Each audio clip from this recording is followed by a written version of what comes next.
If you had one shot or one opportunity to seize everything you ever wanted in one moment, would you capture it or just let it slip? Yo. His palms are sweaty, knees weak, arms are heavy. There's vomit on his sweater already. Mom's spaghetti, he's nervous, but on the surface he looks calm and ready to drop bombs. But he keeps on forgetting what he wrote down. The whole crowd goes so loud, he opens his mouth, but the words won't come out. He's choking how? Everybody's choking now. The clock's run out, time's up, over, loud. Snap back to reality. Oh, there goes gravity. Oh, there goes rabbit. He choke. He's so mad, but he won't give up. Daddies, he know he won't have it. He knows his whole back to these ropes. It don't matter, he's dope. He knows that, but he's broke. He's so stagnant, he knows when he goes back to this mobile home, that's when it's back to the lab again, yo. This old rhapsody better go back to this moment and hope it don't pass him. Listen, we can talk about the flag, but let's talk about... Wait.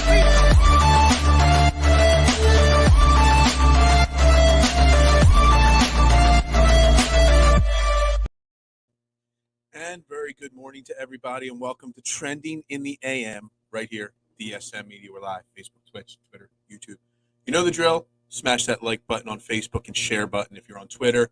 Click that retweet button and make sure you shoot us a follow at DSM_media and myself at Bearded Knowledge. Hell, if you want to follow my golf podcast at Fairway to Heaven as well. And if you're over on YouTube, make sure you hit the thumbs up button, the subscribe button, and if you'd really like to, hit that notification button so you know every single time DSM Media is live, which it's a lot of the time. Me personally, I'm live 6 times a week. So anyway, got lots to talk about. I clicked live, about 2-3 minutes early. I just wanted to get a head start. Got lots on the agenda to talk about today. Lots and lots and lots to talk about. But, I want to give enough, time to, go over it all. If I get done early, I get done early. If not. So we're going to talk Phillies today. Obviously, Nola, excellent game last night.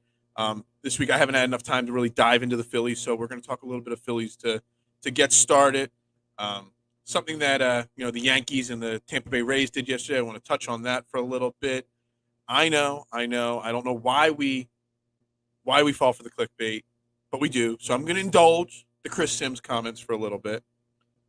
And where's my tab of things here? Oh, Joel Embiid going to Miami. It's not happening. But again, I'm going to indulge because on Twitter I made a post about it, and it just won't stop. It's just people click and like and comment, whatever. I'm going to indulge it for a few minutes. So we're going to talk that a little bit. Obviously, also going to spend the end of the show a little bit talking about my man Ray Liotta, who passed away yesterday. Very surprisingly in his sleep while he was filming a movie. So rest in peace to Ray Liotta. My thoughts and prayers to his family. We're going to talk a little Ray Liotta towards the end of the show.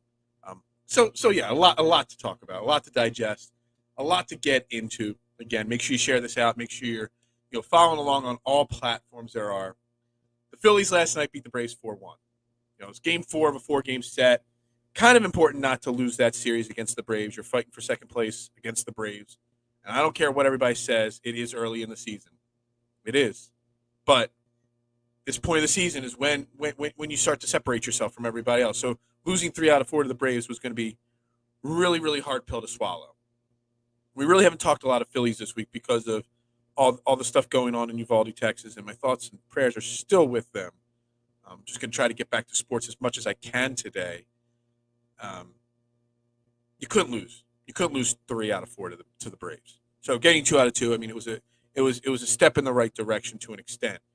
You have the Mets coming up this weekend for 3, the first place team. You're 7.5 games back of the Mets. You fall 3 out of 4 to the Braves. That just makes this weekend series against the Mets even more important. I mean, this series is important as can be. You need to take 2 out of 3 against the Mets. No doubt about it. But last night, a 4-1 game was, we'll just say, I mean, it was a good, strong win. Nola pitched like the ace most people think he is.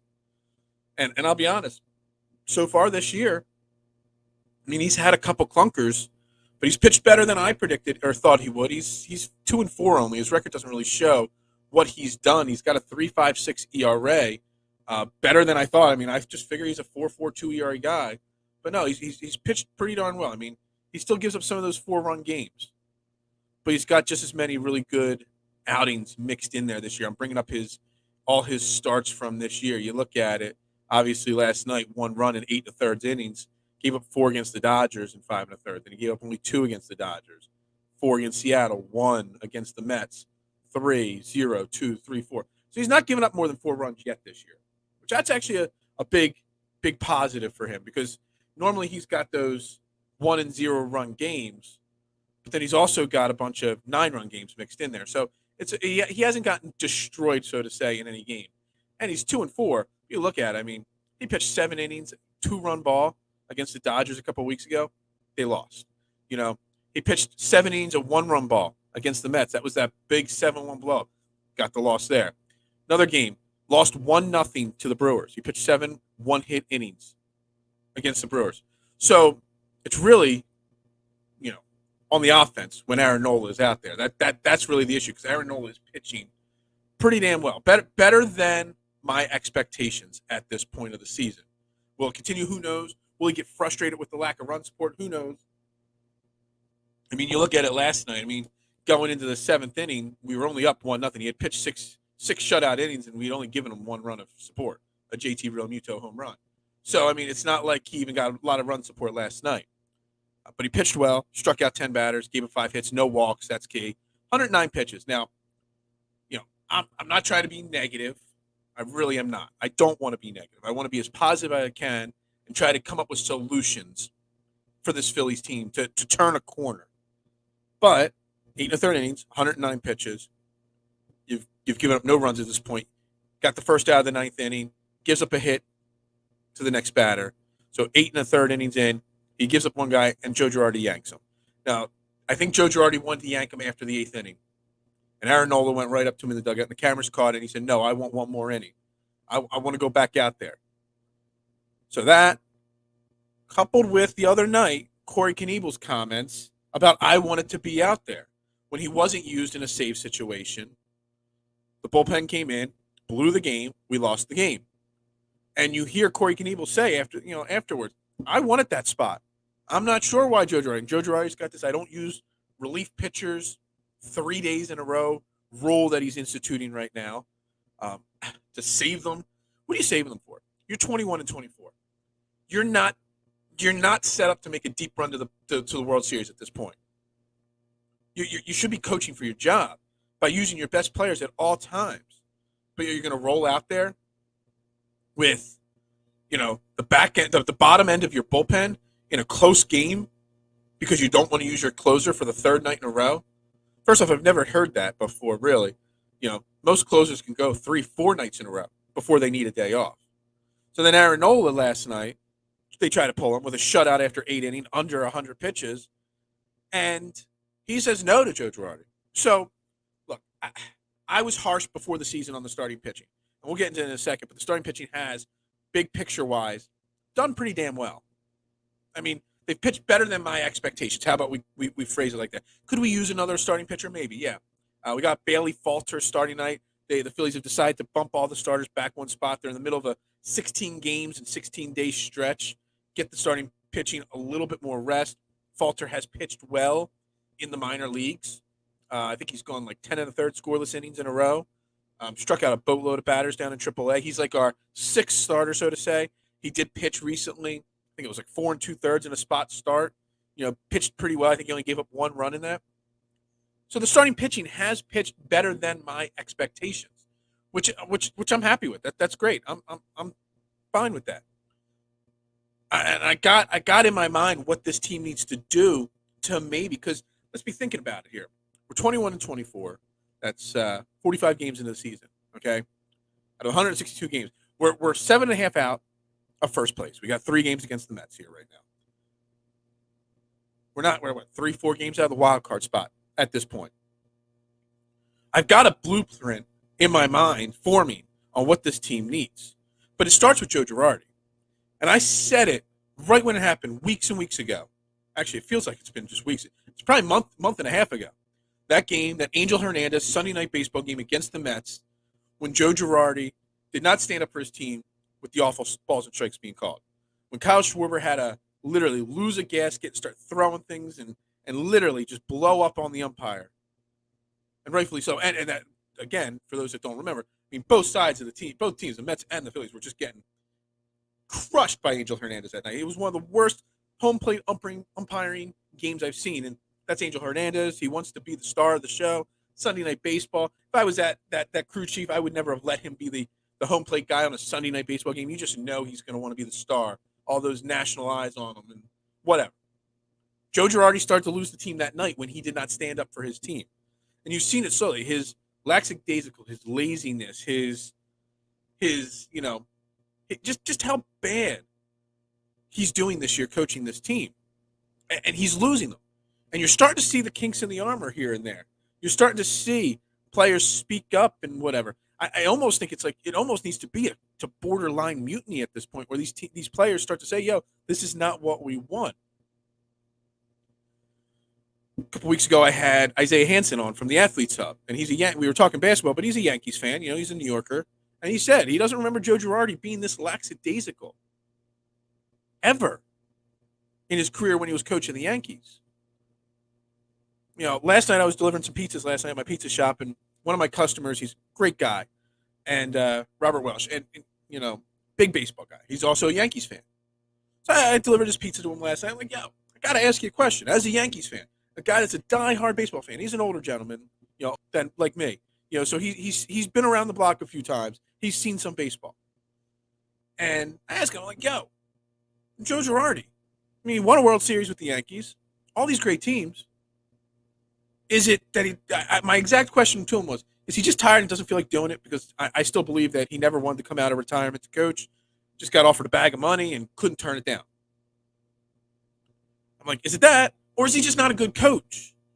And he's like, well, you're silly. He likes to call the Phillies the sillies. And he's like, you're sillies. They just whatever. I'm like, no, realistically, I really want to know your opinions on Joe Girardi. He's like, all right, Joe Girardi cannot manage a bullpen, he said.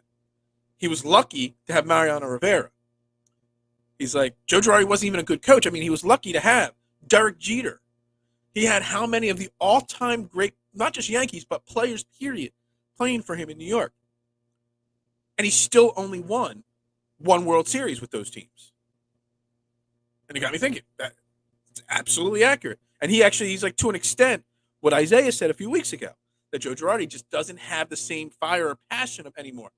You couple the lack of fire and passion with the fact that the only reason why he was a successful manager before was because he had two or three of the greatest of all-time baseball players on his team. Like borderline, unanimous Hall of Fame. Well, they should have been. Which one was? One of them wasn't a unanimous Hall of Famer. Both should have been unanimous Hall of Famers on your team. It kind of helps. So I know firing a manager in baseball, it's really not going to change the players that are on the field. But the players see the manager basically not caring. I keep talking about how you take on the personality of your coach, your manager. And this team has taken on, especially the offense, Joe Girardi's personality. They have. Lifeless, unenergetic, no energy, nothing. And it's becoming really frustrating to watch. You look at someone like Nick Castellanos and Kyle Schwarber, our two big money ticket free agents this offseason. Nick Castellanos looks lost. Nick Castellanos, when he got to Philly, it was like, yo, I don't have a college degree. I'm here to hit baseballs and blah, blah, whatever that saying was. That didn't get enough love. You know, not enough love like the Jalen Hurts' rent is due statement. You would have thought that Nick Castellanos' phrase would have been all over T-shirts and stuff like that. It wasn't. Anyway. But now he just looks like, meh, I'm just going through the motions. Yeah, I signed my $100 million deal. But that's not who Nick Castellanos is. But the energy that's coming off of, the negative energy that's coming off of Joe Girardi is radiating to the rest of the team. And you see that. I mean, I was contemplating trading JT Realmuto this week and last week. Not that you could. Not a 240 hitting catcher with 3 home runs and 12 RBIs this year and making $24 million a year for the next 3 or 4 years. You can't trade him. But I was contemplating it because he's playing no energy. But we're going to get to that, back to JT Realmuto in a second. But the number one thing that has to happen, yes, you cannot change the players on the field, but you can change the energy in the clubhouse. You can change the energy in the dugout. Baseball's a contagious sport. Pitching is contagious. Good pitching is contagious. Bad pitching is contagious too. Good hitting is contagious. Bad hitting is contagious. And it all starts with the energy level. Do you see Joe Girardi walk? Can you imagine Joe Girardi being the type of manager that everybody leaves the locker room and comes into the dugout and he comes out and goes, all right, let's go, guys. Let's get him. Rah, rah. No. He just comes out. He posts the lineup on the wall in the dugout or in the locker room, and he probably just goes back to his office. And I just don't. The crux of this problem is Joe Girardi. And another manager, whoever it is, Dusty Watton, Larry Boa, somebody off the street, Jimmy, whoever it is, isn't going to change the players. But he might start a slow or quick change of the culture and the energy level that comes out of the locker room. And that might be enough to flip the script. Instead of 21-24, we might be 24-21. Then the whole season's a different story. But then you're a trade piece or two away from making a better run. And what this team needs to make a better run, which that's what I want to get into next. We win last night 4-1. Corey Knebel, he's pitching decently as a closer. His ERA on the season is 2.89. I think he's blown 1 or 2 saves. He's pitching well, but he's not a closer. He's an eighth inning guy. You need a lockdown closer, but you don't need a lockdown closer at this point because we're not a playoff team. So Corey Knebel is doing a fine job as it stands right now. Now, if we want to make a serious run at a World Series, a serious run, whether it's this year, next year, 2 years from now, Corey Knebel cannot be the closer. He needs to be the eighth inning guy. And that would be something at the trade deadline you look at and be like, all right, where do we stand? What are our chances? How much can we invest in a closer? I mean, we spent all that money on Jonathan Papelbon when we had no chance. And the rest of the team suffered because you spent all that big money on a closer and you weren't a World Series caliber team. You spend the money on a closer. I really firmly believe in this strategy only when you have a legit chance. But what else does this team need? This team needs a center fielder. More so than any other position on this team needs a center fielder. All right, so I'm going to blame Odubel Herrera, even though it's really not Odubel Herrera's fault. A couple nights ago, he had another Odubel being Odubel. It was funny when it was Manny being Manny Ramirez, when he would make a boneheaded play. Because Manny Ramirez was hitting 350 and hitting 45 home runs a year, and hitting up steroids every other day and taking testosterone and hormone pills. I don't know what the hell Manny Ramirez was taking, but he was taking a lot of stuff. But it was Manny being Manny. But then we say Odubel being Odubel. Odubel's not a good person, His off the field transgressions. I don't know his abuse off the field is awful. The Phillies should have done away with him a long time ago. They didn't. Whatever. He's part of this team, so we have to talk about him. And last night he had a huge clutch 2-out double that gave us the breathing room necessary to, give Aaron Nola that ninth inning. Should have given Aaron Nola the whole ninth inning, whatever it may be. But then a few nights ago, we lose a game because of Odubel being Odubel.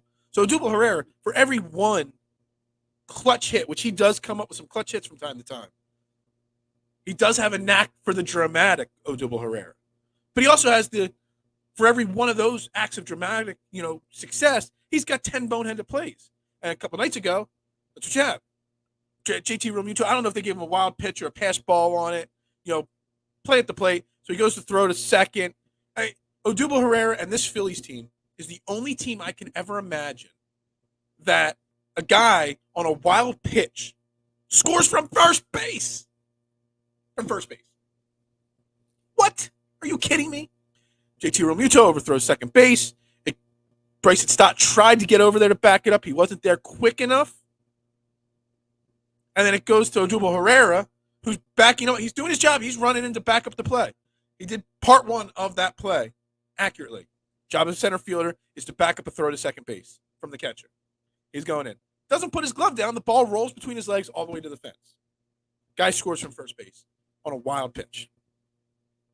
That cannot happen. You cannot be a playoff caliber team with a guy like Odubel Herrera playing center field. Roman Quinn can't be a playoff team with Roman Quinn. Roman Quinn's done a few nice things since he's been up.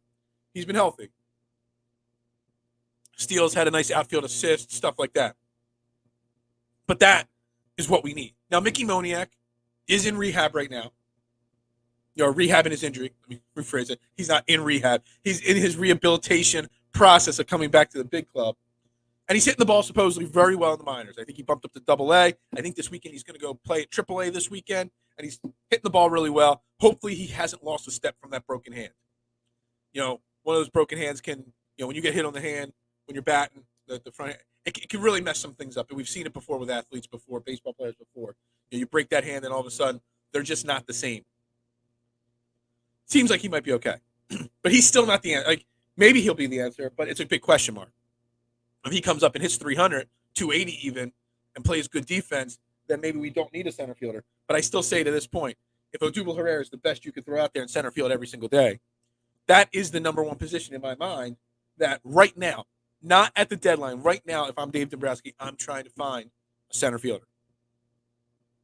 I just am. Now, Mickey Moniak, if they're waiting because they want to see what Mickey Moniak can do, I get that theory. But then if he comes up next week, you're into June, do you give him all of June and just continue to then if he's okay, it doesn't make a difference, then you're still 2 or 3 games under or over 500 going into July, still just muddling around. I'd rather him see you to go out and make a big splash there right now. But then if Mickey Moniak is the real deal, then you're wasting that opportunity. And then that says, then what's the next big question mark or issue? And that's shortstop. Didi. I mean, Didi kind of went on the DL. Didi Gregorius, kind of like, he just went on the DL. Don't know how, don't know when, don't know why. It kind of just, whenever Didi goes on the DL, kind of gets swept under the rug, it's no big deal. Then he misses like 600 games. I don't know what the deal is there with that. When Joe Girardi protected his best buddy in Didi and not wanting too much information out. Bryson Stott, man. I wanted Bryson to start playing every day since day one of the season. See what it has over Didi, over Camargo. But when he gets extended runs, it just shows that he's not quite ready. I mean, he's batting. Hold on, let me bring him up here. He is batting right now 119 on the season.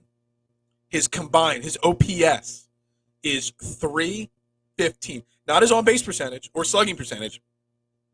His combined slugging and on-base percentage is 315 right now.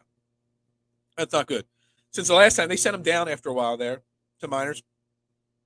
A couple of weeks, he was hitting the ball pretty well down there. Then Didi gets hurt, they bring him back up. Since he's been called up, he is 4 for 37. That's not like a little small sample size. It's not like he went 1 for 10. We're talking 4 hits in 37 at-bats. And 2 of them came in one game. The Dodgers, 12-10 win over the Dodgers in extra innings. He is 4 for 37. Let me repeat that. That is a 108 batting average in his last 37 at-bats. It's time. I don't even care if Didi's not back.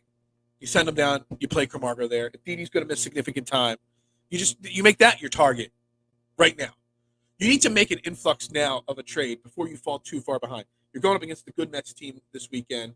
You're already sorry, excuse me, man. Allergies, man. Can't keep my nose clear, can't keep my throat clear, man. Crazy. Throw in all this talking. Makes it awful. You can't wait too long to make some adjustments to this team.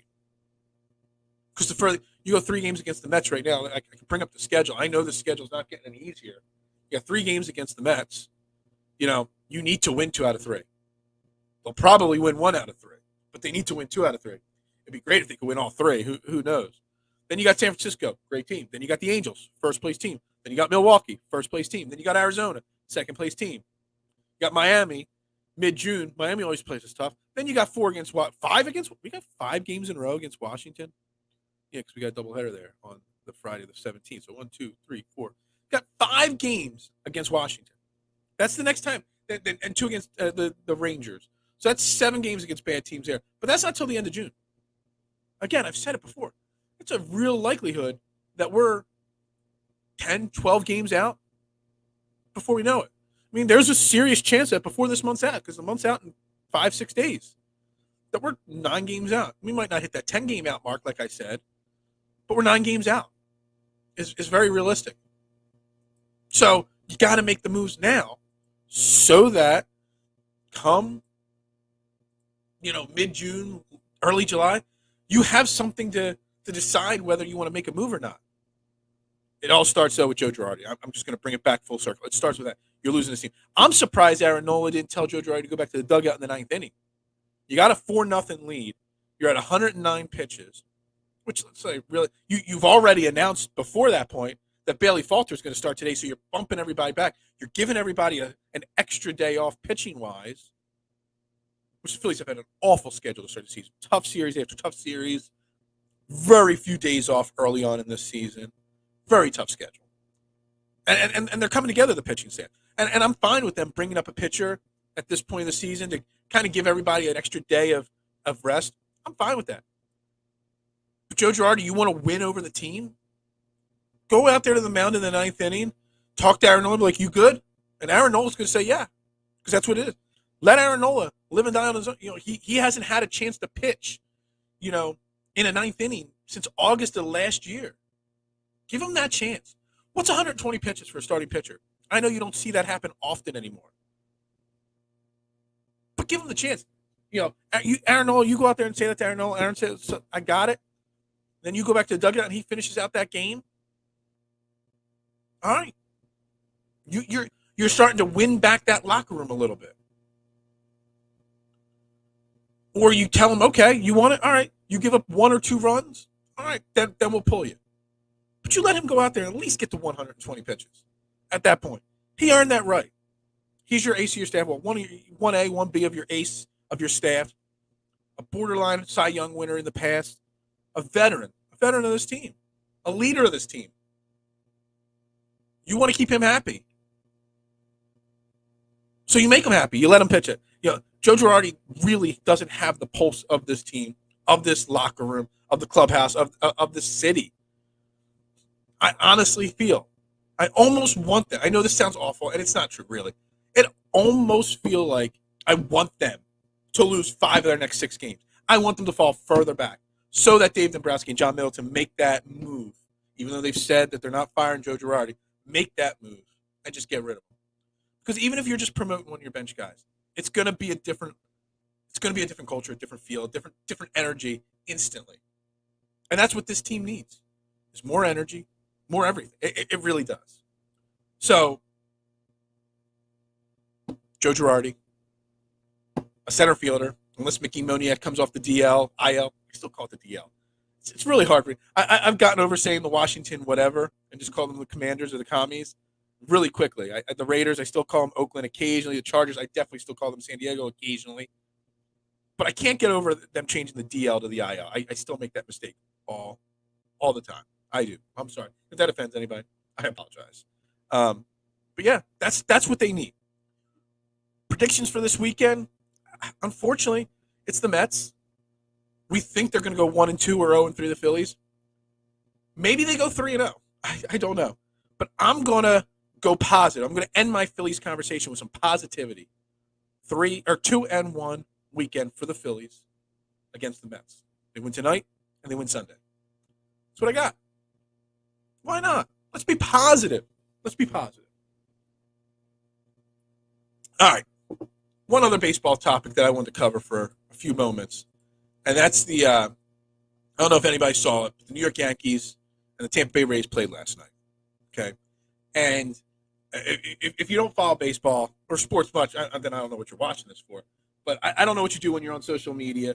But a lot of these sports teams, they have their own social media accounts. The Yankees, the Phillies, the Eagles, the Dallas Cowboys. They all have their own social media pages. And a lot of them will live tweet during games, highlight videos, stats, interact with fans, whatever it may be.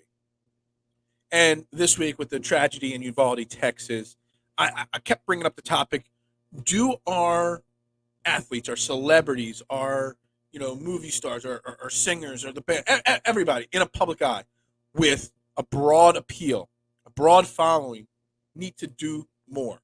Use their influence to enact change. Thanks, George. We're going to get to more bad topics here as we go on. But anyway, I keep saying that they should probably use their platforms to help. More than just one simple tweet. So now last night, the Yankees and the Rays, their game, they decided instead of live tweeting during the game and interacting with their fans, they used their platforms to tweet out stats on gun violence, on potential reform possibilities, all different things, citing sources on where they got their information, their articles, and their posts, and their comments. They spent the entire night doing this. The Tampa Bay Rays only have 650,000 followers, whatever. They changed their header to say end gun violence. They posted different kinds of things. They did everything. The New York Yankees have 3.6 million followers. These posts that they made on things like this one specifically, when an assault weapon is used in a mass shooting, it results in 6 times as many people shot than when other guns are used. 90,000 likes on it, 17,000 retweets. The impressions for those that don't know, are how many people see the tweet. Not like it or click on it, just see it. The impressions have to be immense on what they did last night. And I'm going to give them a small round of applause on that. It's a very good thing what they did. It's not going to solve the problem. But it is step one, is using your platform to help. Now, whether they take it any further and really try to really keep pushing it, that's what I really want to see. But I applaud them for at least taking a step in the right direction last night. Because once you start talking about this, look, I just lost 5 views. I start talking about it, and my little counter, it doesn't say Twitter, but it's got my Facebook and YouTube views. I had 10 people watching live. Now I got 5. I start talking about guns and the tragedies. People turn off because they get offended. Whatever. I don't care. I really don't. But they used their platform in a positive manner. Because as, who was it that said it? Steve Kerr said the other day, we say we're sorry, let's have a moment of silence. Then we get right back to go Warriors, go Mavericks. That's what he said. And that's true. We say our moment of silence, we tweet out one thing, and then we forget about it. And that's why I keep talking about it. And that's why the Yankees and the Tampa Bay Rays last night, spending 3 hours commenting, posting multiple things about ways to maybe at least enlighten some people. That change, it's not about control. It's about change, and it's about safety, and it's about our well-being. Maybe it influenced 1 or 2 people. Maybe. Hopefully it influenced more than 1 or 2 people. But I'm very, very thankful that they used their platform for that. I won't say anything negative about the Yankees maybe the rest of the year. I can't say that. I won't say anything negative about the Yankees for the next 6 hours, okay? I guarantee it because of that. I hadn't said anything negative about them last night. I even put out there, maybe I'm a Yankees fan now. Not really a Yankees fan. But I applaud them for using their platform in a positive manner instead of just talking about the Yankees-Rays game. I don't even know who won the game. Honestly, I don't even care who won the game. But I think them using their platform in a positive way like that, very good, and I'm very appreciative of it. So big shout out there to that, okay? All right, that's the end of baseball. That's it. All right, let's indulge 2 other topics. Jalen Hurts topic and the Joel Embiid topic. And why we engage and why we indulge these topics, I have no idea. But we're a sports talk show. This is what I do. I talk about sports. I talk about, it's called Trending in the AM. We talk about what's trending. And whether it's clickbait material, whether it's trolling, whatever it is, got to talk about it. Let's talk Eagles first. Chris Sims. Who? Chris Sims again. Trolling the Philadelphia sports fans, trolling the Philadelphia Eagles, trolling Jalen Hurts. He puts out his top 40 quarterback list every year. Last year, he didn't even have Jalen Hurts in the top 40. He had Kellen Mond in the top 40, but not Jalen Hurts. All right. He's either got a bias towards Jalen Hurts, a bias towards the Eagles, or he's just really smart and knows how to get the clickbait. He just does. Why do we even indulge him? Why do we care? Because we're passionate fans. Because we want our team to be respected. Because we want Jalen Hurts to get some respect. Whether he's a top 15 quarterback, a top 20 quarterback, top 5, whatever. It's all debatable. Will he take step forwards or not? It's debatable. But we want some respect. We were a playoff team last year. So the fact that you didn't have him on last year at all, and this year, Chris Sims has Jalen Hurts as the 25th ranked quarterback. Now, let me just repeat to you who he's got below Jalen Hurts. So the 26th ranked quarterback, Jameis Winston. 27th, Mitchell Trubisky. How he's even in the top 30 of quarterbacks, I don't even know. Marcus Mariota, 28. Tua, 29. So you're putting Mitchell Trubisky and Marcus Mariota above Tua Tagovailoa. Jared Goff, 30th. Trey Lance, 31. Sam Darnold, 32. Geno Smith, 33. Tyler Huntley, he started like 2 or 3 games last year for the Ravens. All of a sudden, he's a top 34 quarterback. Davis Mills, Tyreek Taylor, Gardner Minshew. You've got Teddy Bridgewater. So you got Gardner Minshew at 37 and Kenny Pickett, who hasn't played a single game, at 39. He just tries his damnedest to troll. I really believe it. Because who is Chris Sims? I mean, he's got a famous last name. I knew he wasn't a good NFL quarterback. I had to pull up his Pro Football Reference sheet. He played 5 years in the NFL. He started 16 games in 5 years. 12 touchdowns, 18 interceptions, a 58% completion percentage, 3,100 yards. So basically, his whole career was one season. And he threw 58% completion, 100 yards, 12 TDs, 18 touchdowns, a quarterback rating of 69. He doesn't have a QBR because it was only his third year that QBR even started, and 2 of the years it was under 4 his QBR. So he had a 34 QBR, a 3.9, and a 1.5 QBR. So I guess it doesn't even register. Yes, I know who his dad is. That's why I said he's got a famous name. And maybe that is why he's got such an agenda against the Eagles. Maybe that really is. I don't know if that is. I think it's more that he might have been a really damn bad football player. But you know what?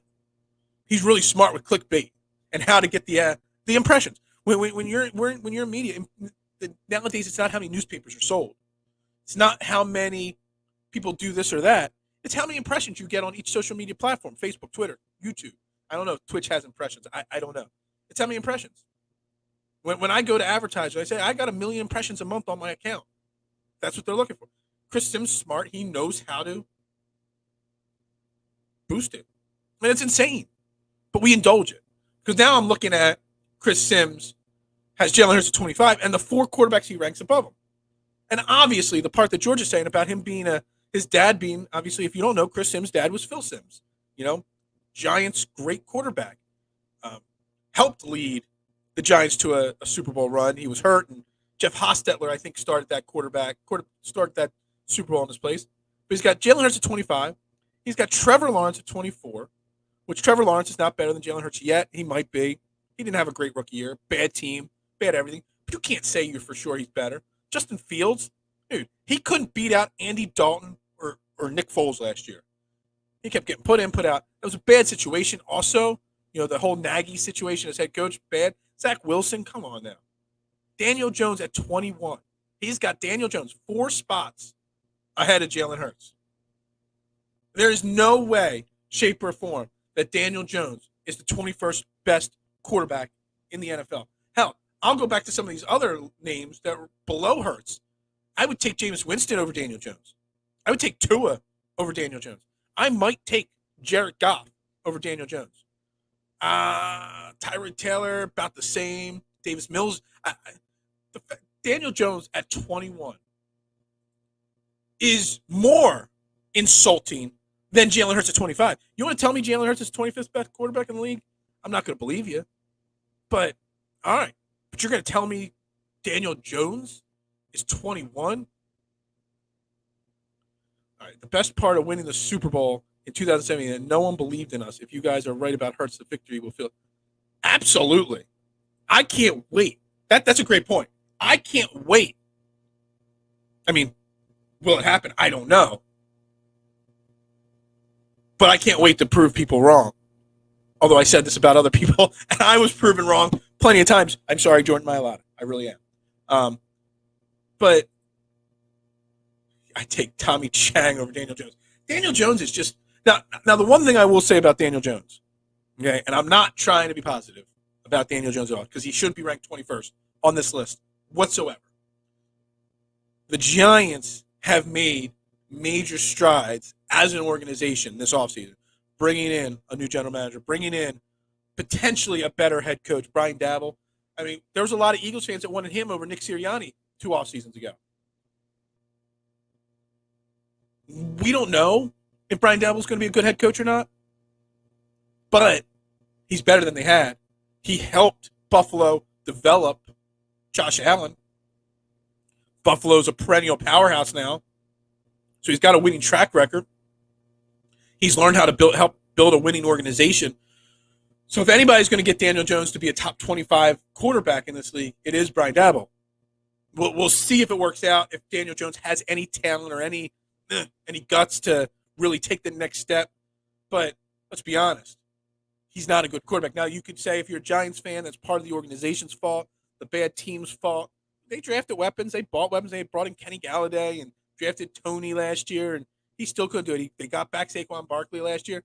So they've had talent. It's just been such a bad organization. And that's it's kind of weird because the Giants are doing exactly what the Mets have done last year or so. They flipped the front office and the coaching staff to change the culture.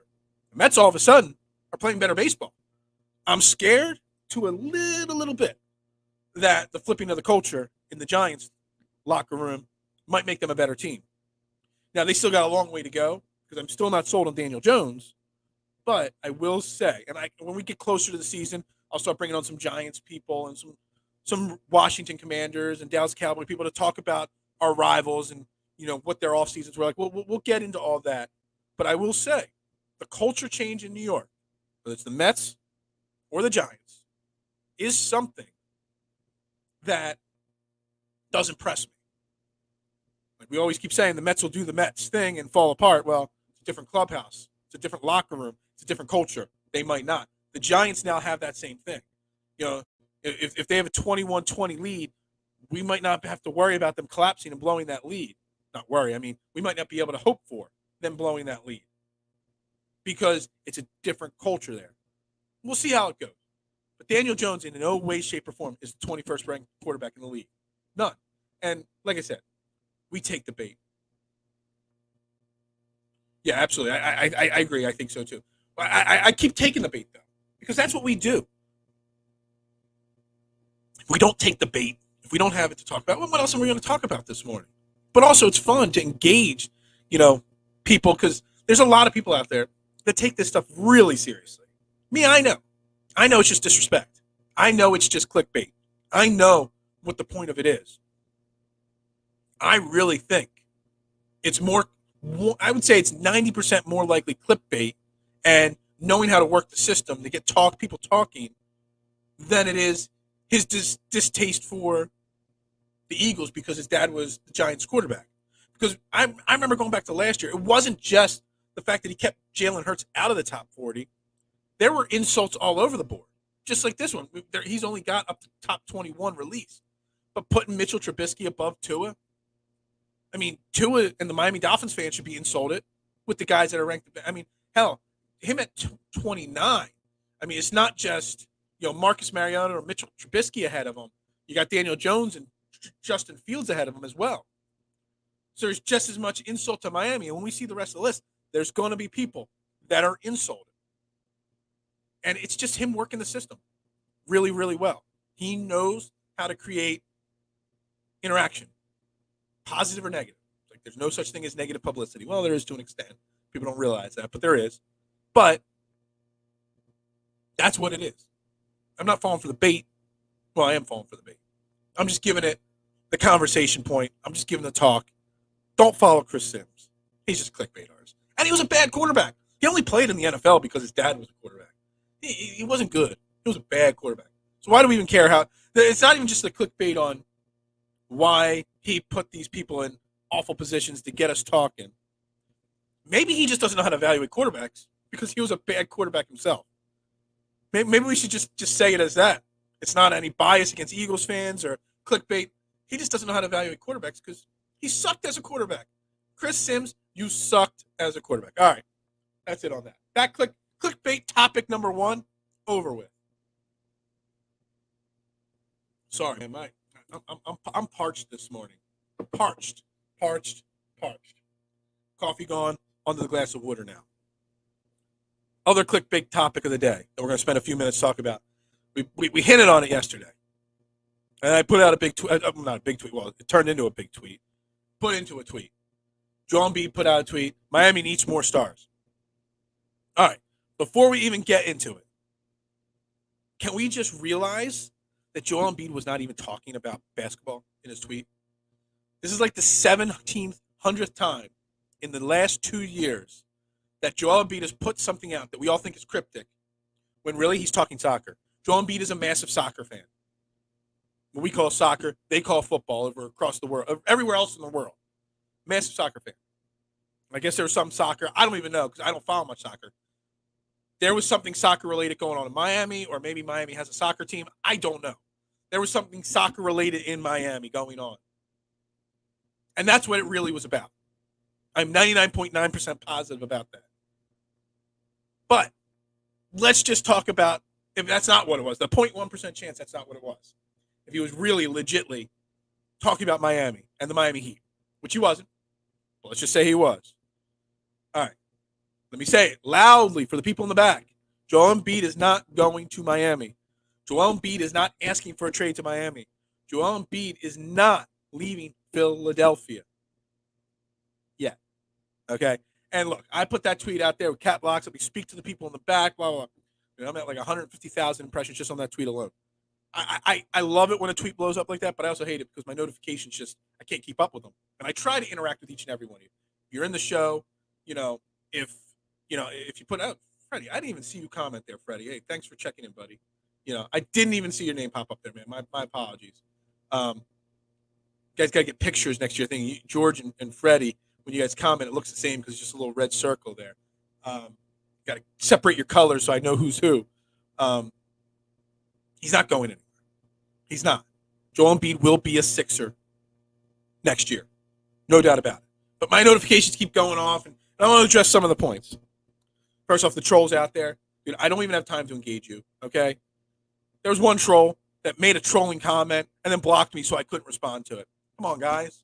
I interact with each and every one of you. Anybody that comments on one of my posts, I respond. I like it. Whether I like your comment or not, I always try, as long as it's somewhat respectful. I always try to interact with everybody. I do. So when a post blows up, it's kind of hard to keep up with it. So if I missed any of your comments, I apologize. But he is not leaving Philadelphia. He's not.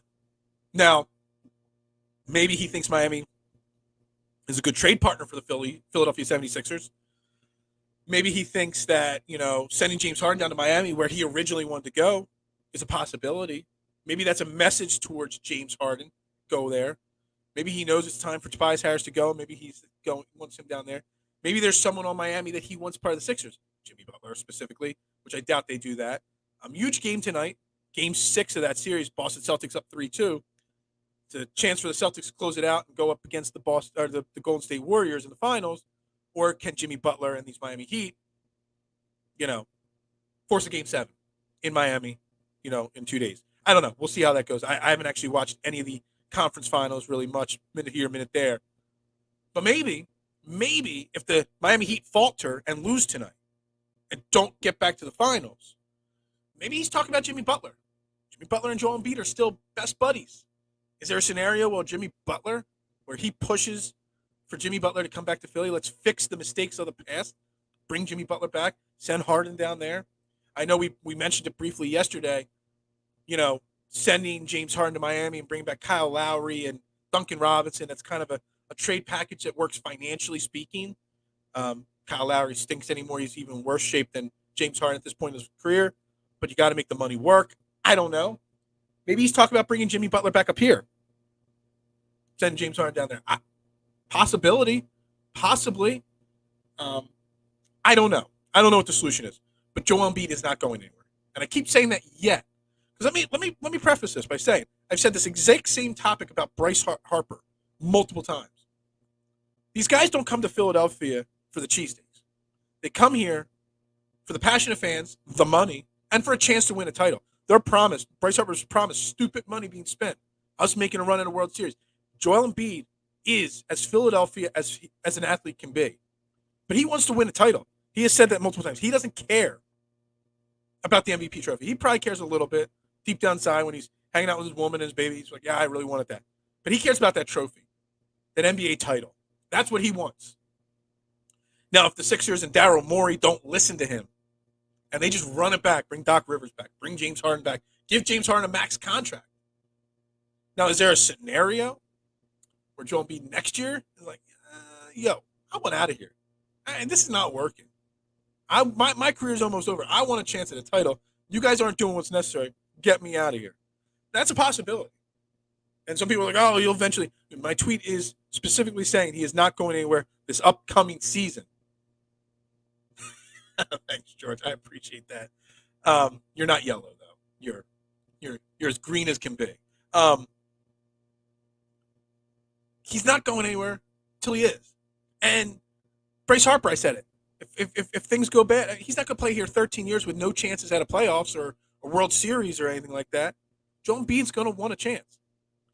If he's not given the opportunity to put his influence on what this team does this offseason and the start of next season, he's going to eventually start getting frustrated. You can already see the frustration. I mean, the guy played with a broken freaking face, torn ligaments in his hand this year. Last year, he played through the playoffs with torn ligaments in his knee because he knew the team needed him.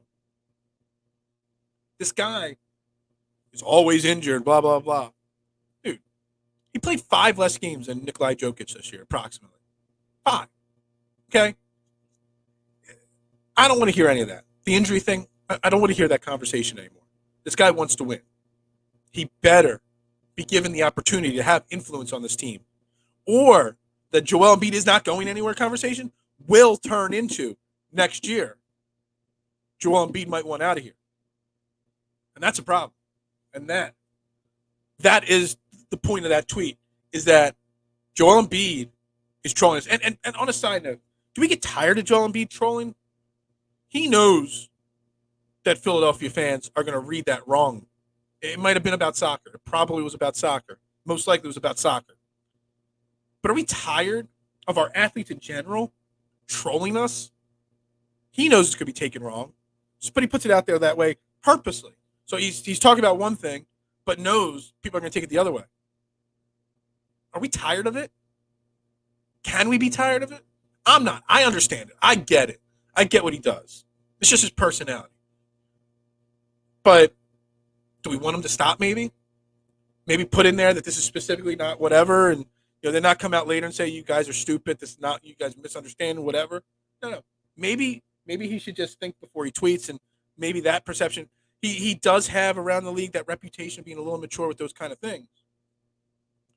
Maybe we are getting tired of it. Maybe. Yeah, it's all part of the show. Carson did it with his silence. Yeah, absolutely. Absolutely. The show must go on. Sports is just about is entertainment. And these athletes care just as much about their brand as they do the team and their play on the court.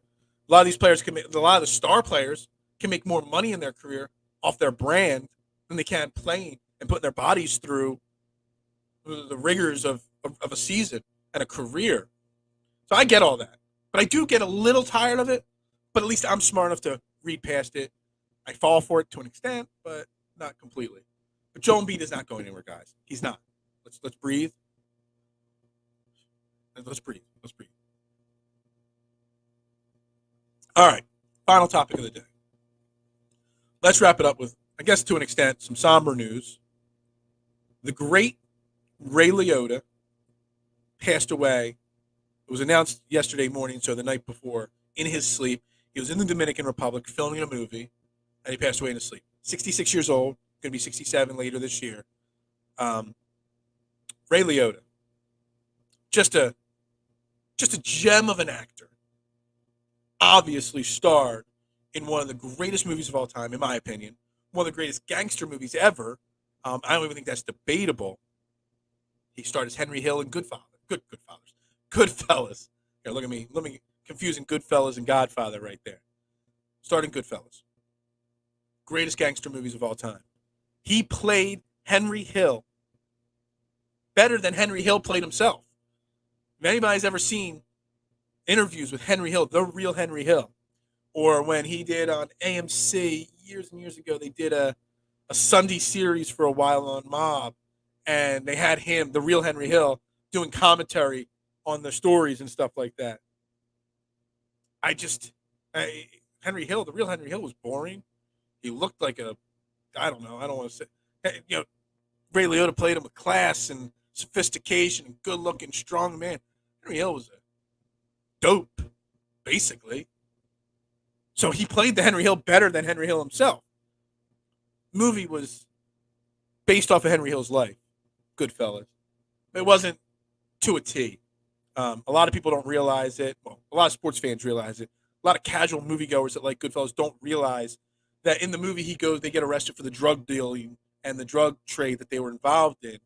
But really the whole thing that brought the whole crime family down and that Henry Hill like ratted out on was on the point shaving scheme that they were doing. And that's where the real fall of that organization came from. They were all involved in drugs, yes, but the point shaving scheme is really what they all went away to jail for. That goes back, shows to how long point shaving and refs being paid off and what coaches, just goes to show how long that's been going on for. It's not just something we joke about. It's a real legit thing. But Ray Liotta, amazing actor in Goodfellas. And it got me talking with some people, my greatest movies of all time and where Goodfellas ranks. And I won't lie, I rank Goodfellas as my number 2 movie of all time. I got Shawshank number 1, and I got Goodfellas number 2. I got Patton, a movie about General George Patton, with George C. Scott, that's number 3 to me. I got Godfather 2, ranked ahead of Godfather 1. I think Godfather 2 is better than Godfather 1. Some of the other great movies on my list, there's Platoon, there's let's see, what else was on my list there that I was talking about last night? 8 Men Out, great baseball movie, which I want to talk about, Ray Liotta, mostly. I mean, the laundry list of movies that he was in. I mean, obviously he got made famous because of Goodfellas and his role as Shoeless Joe Jackson in Field of Dreams. And that scene when Shoeless Joe is there, that whole entire movie, I mean, it was just an emotional thing. When Kevin Costner's dad comes out of the woods, he gets to play catch with his dad one final time. Amazing. Really amazing, heart-moving thing. But, I mean, he's been literally in. I mean, I didn't even know. I'm looking at some of these names. I got his IMDb up here. I mean, just since that, Field of Dreams and Goodfellas in 89 and 90. He was in Dumbo Drop. I didn't even know he was in that. I might have watched that once. A lot of guest spots here and there. Copland he was in. Obviously, he played Frank Sinatra in a TV movie in the Rat Pack. Didn't even know that. I mean, I'm just going through this. He was in a Hannibal movie. He was Fred. He was Boston George's dad in Blow. If you have not seen Blow with Johnny Depp, not to bring up a guy that's kind of in the news right now, but Blow is one of the most underrated, I don't know if I want to call it gangster or drug dealing or whatever, about Boston George, one of the biggest smugglers of drugs in U.S. history. Blow is an excellent movie, and it does not get the credit it deserves. He plays the main character's dad in it. Excellent movie. He was in Narc. Last Shot, he had a guest spot in ER. He was in Wild Hogs. Couldn't even have told you that. He was in the B movie as a voice. He's got literally hundreds. I mean, he's got so many credits that he's almost as often in things as what's his name? Samuel L. Jackson. I mean, this thing is a long list of things. And he still, at this point, 66, is acting regularly. He was in the middle of filming. Let me page back up to the top. He was down in Dominican filming a movie called Dangerous Waters. Don't know anything about it. But he's in the middle of filming 3 movies right now. 2 of them are in post-production. 2 more movies. So he's got 5 movies that are coming out right now. The guy just doesn't stop. He just kept going. And it's a damn shame that he passed away. It really, really is. Like I said, Ray Liotta will always, I mean, that scene in the beginning of Goodfellas, when he takes Lauren Braccia, his girlfriend, soon to be his wife, out to dinner. He pulls up, he gives the guy money to watch his car, and she's like, "What are you doing? Aren't you going to park?" No. It's easier here. I just give him some money. Then they take the back door into the restaurant. What are we doing? Not waiting. No, I like going this way. It's easier. He goes in, he gives the doorman a 20, he gives this guy a 20, walks up, skips the line. The guy goes and puts a fresh table out in the front. Then they got the one-liner guy there, Benny Goodman. I take my wife. She says to take me somewhere. I take her to the kitchen. She says take me somewhere new. I do. She finds her way home. That guy. I mean, that scene from start to finish is one of the most iconic scenes in movie history, in my opinion. It's one of my favorite scenes of all time. there's a lot of stigmas against Italians, Italian Americans, and stuff like that, and with the gangsters and the mafia and all.